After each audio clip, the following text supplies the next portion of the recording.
Welcome to Wesley Impact. I'm Keith Garner. Everyone who loves coffee knows where to get a good cup.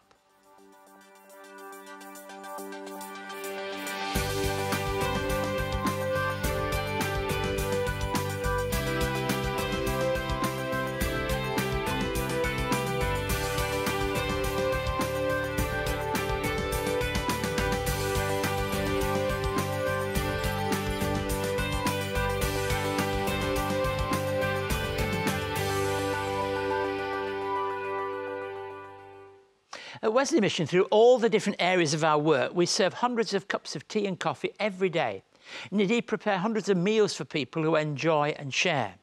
Hospitality and connecting with people, staff and clients alike here at Wesley Mission is important to us. Just as it was in the Bible when Jesus would spend time with people. He'd go for a meal, he'd spend time chatting as they ate together. Good examples of that, of course, are Zacchaeus in the Gospel, Mary and Martha as well, of course, of the Lord's Supper. At Wesley Mission, in our headquarters at the centre of Sydney, we have a front door which opens up on one of the most prominent shopping streets of the world, Pitt Street. And to give people an opportunity to spend social time together, perhaps a meal, we've introduced a brand new cafe, providing an ideal space for people to grab a quick cup of coffee or to share a meal. The new cafe is called the Upper Room. It's open by 7 in the morning right through to mid-afternoon, and everyone is made welcome. Later, I'll be speaking with the person who's in charge of the Upper Room, Adam Tedja, and I'll ask him what the secret is of a good cup of coffee, so don't go away. Also, we'll hear from Emily Rex, who will sing the original song of hers called Bucket, and I'll look once more at John's Gospel.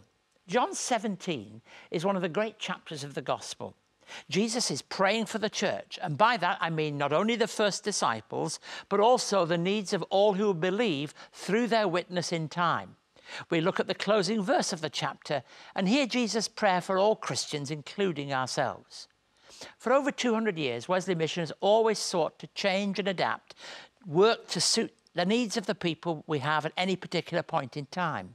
Quite often when we meet people, we seek to meet the needs of the people we seek to serve. That's how we describe it. We think of the needy, the homeless, yes. We think of people who live with disability. But we rarely stop and think of those who might have a highly paid city job and yet have a superficial social network. Everything might seem fine on the surface, but when we look deeper, we discover people caught in the daily run of life with very little time to develop meaningful relationships. At the Upper Room in Wesley Centre, people can drop in for 5, 10 or 15 minutes, or even stay longer for a bite of breakfast or lunch, or share a meal with a loved one, a friend or a colleague from work. It's one development of our work which, whilst it might seem small, continues to allow us to be engaged with the people we seek to serve. Now, over the years at Wesley Mission, we've had many innovative leaders. And in this short piece, I hope you'll enjoy looking at the achievements of some of the previous superintendents who've led the work at Wesley Mission throughout our history from the 19th century. The origins of Wesley Mission stretch back to the first Methodist church established in Sydney in 1812.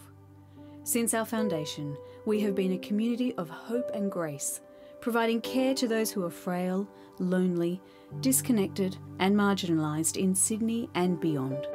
And throughout our history, we have been guided by a strong line of faithful, passionate leaders. 1812 was a time when liberty, grace and possibility were alive in the early colony. Convinced of the need for someone to guide them, the early Methodists wrote a compelling and successful appeal to the British Methodist Conference to send a minister to the new colony. The Reverend Samuel Lee arrived in Australia in 1815. In 1884, W.G. Taylor was appointed superintendent. A new word and deed policy was developed, committed evangelism coupled with serving the practical needs of the community. It was he who coined the term, a living Christ for a dying world. Taylor retired after 22 years and the Reverend P.J. Stephen took on superintendency. He was followed by the Reverend Samuel J. Hoban, who led Wesley Mission from 1915 to 1921 through the difficult years of the First World War. The Reverend H.C. Foreman succeeded him for a 10-year term until 1931. The Reverend R.J. Williams was superintendent for the next 6 years, serving as leader throughout the Depression. In 1938, the Reverend F.H. Raywood was appointed superintendent, leading until 1958, when the Reverend Alan Walker took up the position. A passionate and outspoken leader, Walker used the media extensively and attracted both praise and criticism for his dynamic leadership style. Into these shoes, the young Gordon Moyes stepped. It was in 1978 that the Reverend Gordon Moyes began his 27-year tenure of superintendency, overseeing the enrichment of Wesley Mission's media profile and continuing the strong word and deed ministry of Wesley Mission. In 1988, Moyes oversaw the extensive redevelopment of the old Lyceum Theatre in Pitt Street, Sydney. A new building was designed and built, containing a theatre, church, head office and conference centre. Gordon Moyes retired from superintendency in 2005 and Keith Garner took up the role, a position that he continues in today. It is remarkable to see how things have grown at Wesley Mission. Today, more than 2,000 staff and 3,000 volunteers continue in the footsteps of those who have gone before, caring for those in need and sharing the generous love of Jesus Christ without fear or favour. If you would like to see more of the work of Wesley Mission, visit wesleymission.org.au. You can watch loads more videos, catch up on past episodes of Wesley Impact TV, find out about our diverse range of services and get involved to help make a positive difference in your community. You can also connect with us on social media and stay up to date on the latest news and information from Wesley Mission. wesleymission.org.au. To find out more about our work, please do visit our website, wesleymission.org.au. Now, I talked about the Upper Room being a new development at the heart of the city as part and parcel of Wesley Mission. If you're ever in Sydney, perhaps from other parts of Australia, you're welcome to stop by for coffee, a bite to eat or breakfast, lunch, whatever, and relax in a comfortable and convenient location. To tell us more about Upper Room, please welcome now Adam Tedja. Adam, thank you for joining us today. Thanks for having me. Okay. Adam, why is the cafe called the Upper Room? Firstly, it's about the location. We're actually situated just above the newly renovated state-of-the-art Wesley Conference Center. And we also just slightly above the Wesley Church.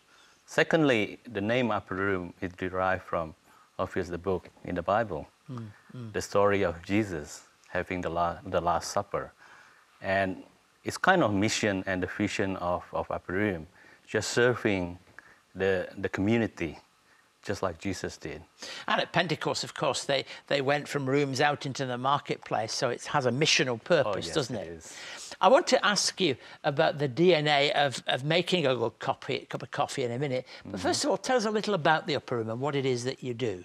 Well, as you enter the Upper Room, you will see the cafe making machine, the coffee, the seating arrangement, followed by the co-working space, really a place where people can just hang out and do their work, study.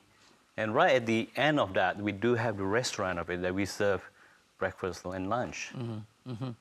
And it's become busier and busier over these last few months, and we hope it will become even more busy, don't we? Thank you. Yes, it is. Tell me when it's open. Are there special opening hours and that kind of thing? We open Monday to Friday from 7 a.m. to about 4 p.m. But the place itself, as Wesley Conference Center, Wesley Center, is pretty much open all day. A lot of people coming in after hours to do their study or do even the Bible study and the meetings as well. And it has a number of components. It has Wesley Mission staff, it has visitors from outside. So it's not just targeted at one audience, is it? No, it isn't. We're getting corporate clients. We do get students around the area. We have the elderly and pretty much the community that live in the city. Now, at one time when we had restaurants of this kind, it was a big formal dinner. Tell us something about the menu. Well, we do have 4 different kind of menu this time. One is what we call the quick breakfast menu.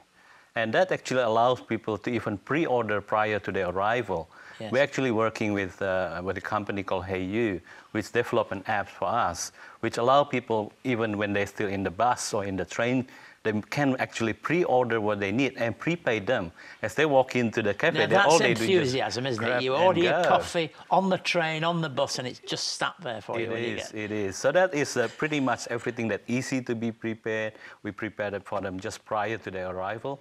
The second menu would be the breakfast menu. It's for the eat-in menu. People just come in and just hang out in the place, and you'll see every morning that you have a number of people having that morning devotion, and followed by their own breakfast. And we also have the lunch menu. Really, starting from 11:30 to about 3 o'clock, we work on that lunch menu. Hey, have you got a signature dish, something that you consider to be, hey, that's what we are, what we have most of all passionate about? Well, most of our signature dishes actually tune into a very much fusion Asian food. So we do have something like the salmon fillet with Thai puree. So it is something that's quite unique with our place, and that's been a very popular. We do have a very much a unique Asian signature dish, one being the Hainanese chicken rice. So if you know of Hainanese chicken rice, you probably would want to try this and compare it with the others. And from what I heard from people, we probably one of the top 5 Hainanese chicken rice in the city right now. And that's bragging, and we're not afraid of doing that, are we? I'm not afraid of that. Let me just say, I think that you described yourself at one point as an Aussie restaurant with an Asian twist, and that probably sums it up. It's not completely Asian, everything you do. No, not completely Asian. But it has that feel of it, doesn't it, really? It does. Now, come on. This is why I've got you on here. This is what we want to know. What's the secret of a good cup of coffee? Many people talk about the bean and the way we're roasting it. But pretty much at the end of the day, it's about the passion. The passion of the person that works behind that machine. That will make a difference. Because he works with all his 5 senses. He looks at the way the extraction goes. He will smell it. He will taste it. He will even listen to the way the machine works. And he will actually hold it with his hand, the warmness of that coffee.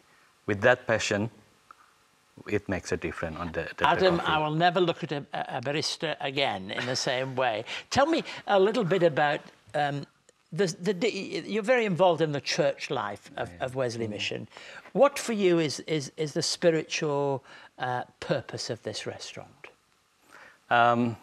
Even from the very beginning, when we started this, we actually want to be missional in the business.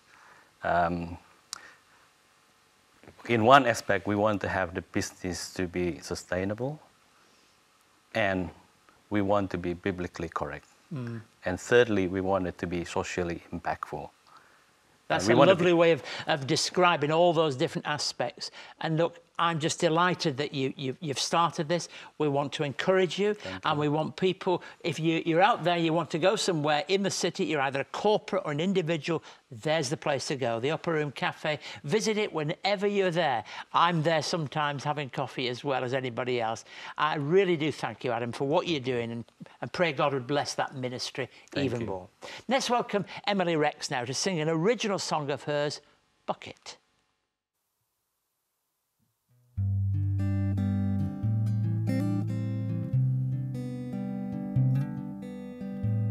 Sometimes I feel like an empty bucket in the sand. Seems I'm no use for anyone no more.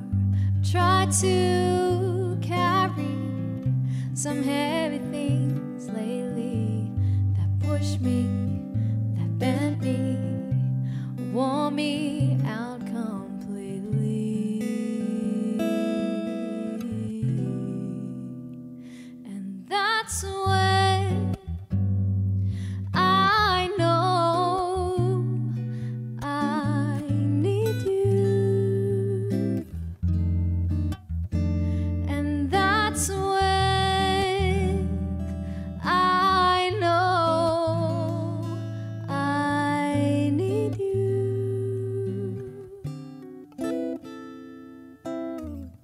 Sometimes I hear you come knock at my door. Just hold up, I'll be there.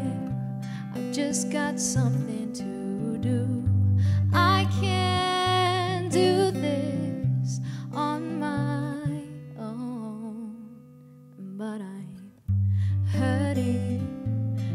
cracking, leaking out over the edge.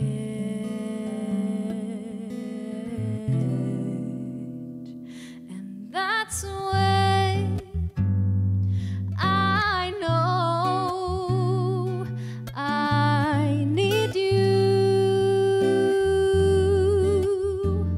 And that's when I know I need you.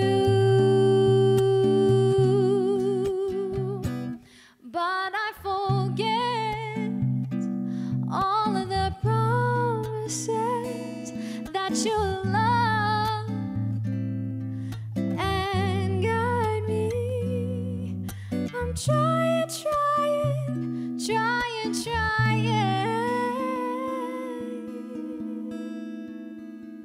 And that's when I know I need you.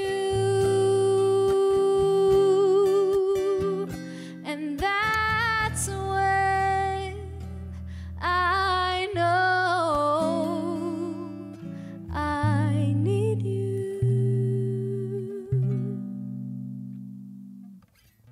Sometimes I hear you.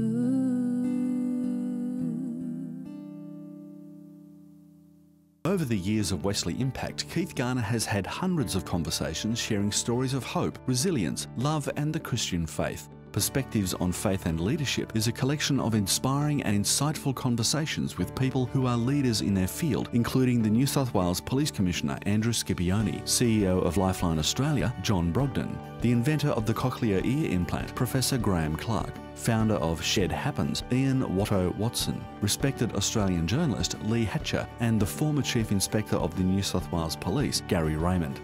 Each conversation shares a unique perspective on leadership and the achievements of notable community leaders, and collectively presents a broad cross-section of leadership styles that have brought positive social change. Perspectives on Faith and Leadership is the first instalment of a 3-part series and is available now from Wesley Mission. To find out more, contact Wesley Mission on 02 9263 5555 or email impacttv@wesleymission.org.au. Now, we're in the season of Easter, and this passage could feel a little out of place. We're soon to reach Pentecost, when we celebrate the coming of the Holy Spirit, and up pops at this time of the year a pre-crucifixion reflection. But I hope it's important and significant enough for you to understand some of the meaning of that. So I'm going to read to you John 17, 20 through to 26. My prayer is not for them alone. I pray also for those who will believe in me through their message, that all of them may be one, Father, just as you are in me and I am in you. May they also be in us, so that the world may believe that you have sent me. I have given them the glory that you gave me, that they may be one as we are one, I in them and you in me, so that they may be brought to complete unity. Then the world will know that you sent me and have loved them even as you have loved me. Father, I want those you have given me to be with me where I am, and to see my glory, the glory you have given me because you loved me before the creation of the world. Righteous Father, though the world does not know you, I know you, and they know you that you sent me.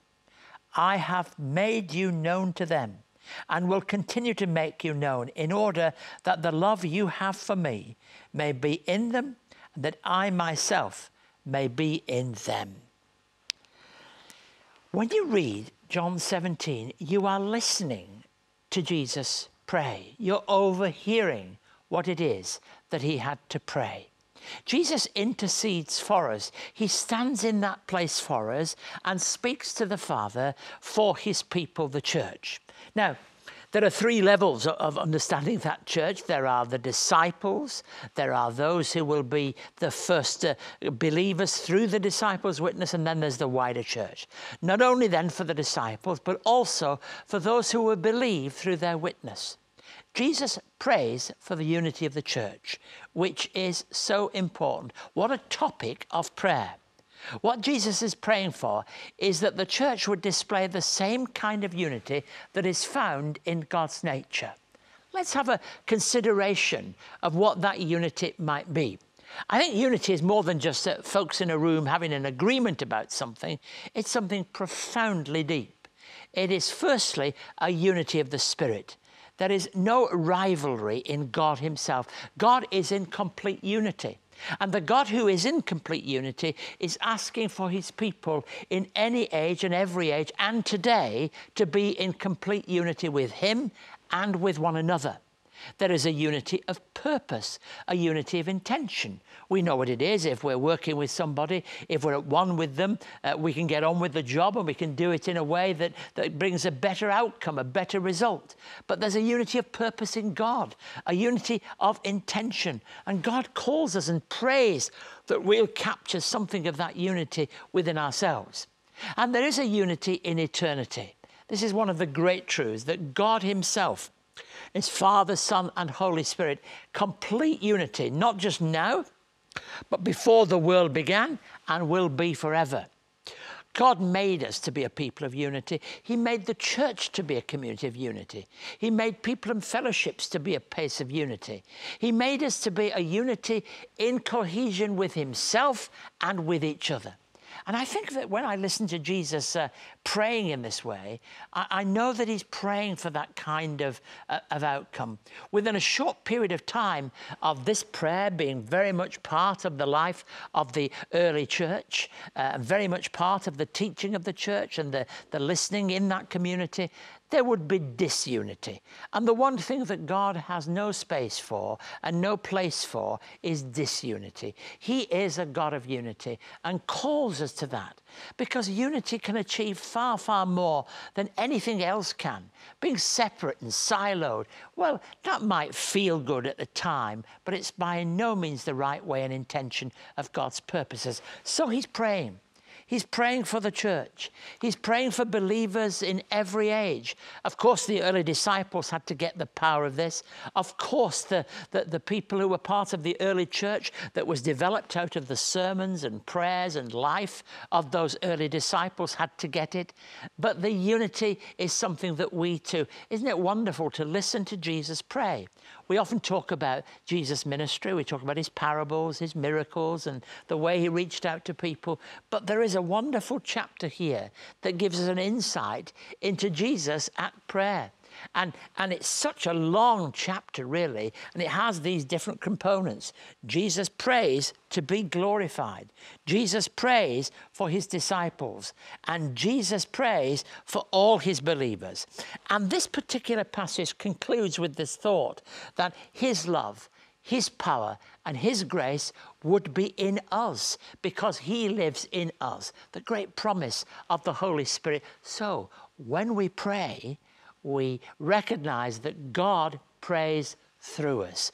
Nothing could be more meaningful than knowing that the love of God, the God who cares for us, prays through his people at all times. If you would like to contact Keith and find out more about today's program, write to us at Wesley Mission, Post Office Box A5555, Sydney South 1235. Or you can send an email to impacttv@wesleymission.org.au. On our website, you can catch up on past episodes of Wesley Impact, find out more about our work, read online magazines and articles, and connect with us on Facebook, LinkedIn, Twitter, and YouTube. You can also connect to Keith's blog and stay up to date on all of the latest news and information from Wesley Mission. wesleymission.org.au. Thank you so much for joining us for this episode of Wesley Impact. I hope you've enjoyed hearing about Wesley Mission over the months, and today hearing about the upper room. And because I've talked about it, I hope you'll pop in. If ever you're passing through downtown Sydney, tell them you saw it on the TV. I hope you found it helpful to listen to Jesus at prayer. And as you listen to Jesus praying, that you'll feel somehow encouraged that he's praying for you and for me, and that he wants what we do to be totally and utterly united. If you'd like to know more about any part of our work here at Wesley Mission, or if you'd like to ask me any questions about the Christian faith, then like many others, feel free to email me. The website is wesleymission.org.au and the email address is impacttv@wesleymission.org.au. I'm always pleased to be building up those number of people that are watching with us every week. So in the coming days, in the coming week that lies ahead, my prayer is that you'll be blessed.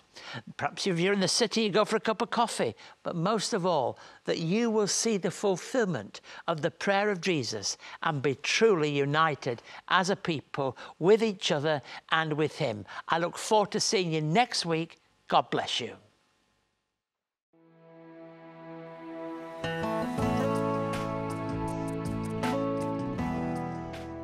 Wesley Mission provides more than 550 care packages to people in need.